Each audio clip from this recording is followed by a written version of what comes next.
les pires films gore que la Terre n'ait jamais produit. Mais ça, maintenant je vais vous divulguer les actualités comme ça, les informations. Je m'en bats les couilles. Je sais pas ce que je risque. Je sais pas si je me mets en danger. Mais là, c'est au-delà de la musique. Là. Je fais de la musique. Sur ma vie, j'ai jamais vu. On est à 50 km de Beni, Nord Kivu. On est en RDC. Un camtar qui brûle. Il y a des corps par terre, calcinés. Tu fais 3 pas. Il y a une daronne sans vie, allongée par terre. Elle était enceinte. Ils ont tiré sur son ventre. Avec sa fille par terre. Je sais pas. Mais en tout cas, c'était une enfant. Et à côté, ça devait être son daron aussi. Coup de machette là. Tous morts. Au moins 10 corps comme ça. On est à Malmove. On est à 57 km de Beni. Nord Kivu. C'est des actualités fraîches. J'ai des informations sur le terrain. Je peux pas mettre les photos parce que je vais être banni instantanément. J'ai les photos sur mon putain de téléphone. Bref, maintenant je vais vous balancer des trucs comme ça. Faut que vous soyez informés en temps réel. Les Congolais dorment. Si un peuple veut pas se sauver lui-même, qui va les sauver? Qui? Personne. Et vous méprenez pas, hein. C'est une extermination qui est commanditée. Hein. De Washington à Isra, vous savez quoi? Ah oui, sinon ce serait pas marrant. Parce que le but, à votre avis, c'est quoi? C'est de refaire une population dans le Nord Kivu. Avec les pions. Bien choisi. C'est mieux pour le commerce. C'est au-delà du Rwanda. On se fout de votre gueule. On se fout de votre gueule. Et le gouvernement congolais qui s'en tape le coquillard. Tout ça pour la sécurité et le confort financier. L'argent vous a eu à ce point. Et vous voulez me faire croire que vous croyez en Dieu.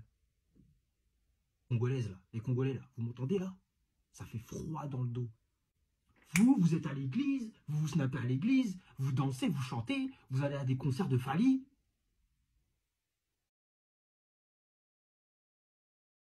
J'ai vu l'horreur s'étendre, plus âpre que le sang.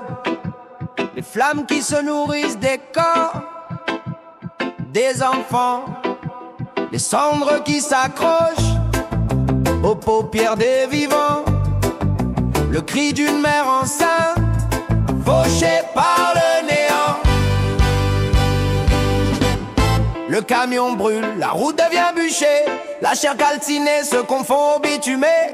Chaque pas dans ces ruines enfonce dans l'irréel. Un père J à mes pieds transpercé d'acier fraternel. La machette a parlé, là où l'homme s'effondre. L'enfant s'est allongé près du ventre qui ne répond. La vie s'arrache ici sans témoin, sans pardon. Et l'écho du silence enterre jusqu'au prénom. On dit que les peuples s'endorment, je les vois somnambules. Les regards hypnotisés par des temples ridicules. À l'église on se filme, on s'enivre de chant. Pendant qu'à 50 km on éteint les enfants. On parle d'intérêt de Washington, de Kigali.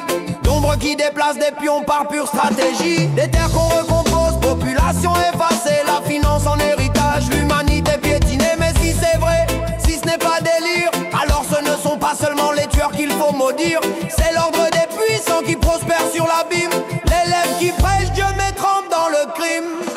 Et toi, qu'entends-tu quand ces routes s'embrasent? Un bruit de fond lointain, une rumeur fougace. Ou bien l'appel glacé d'un monde qui s'effondre, où chaque indifférence nous rend tous plus immondes.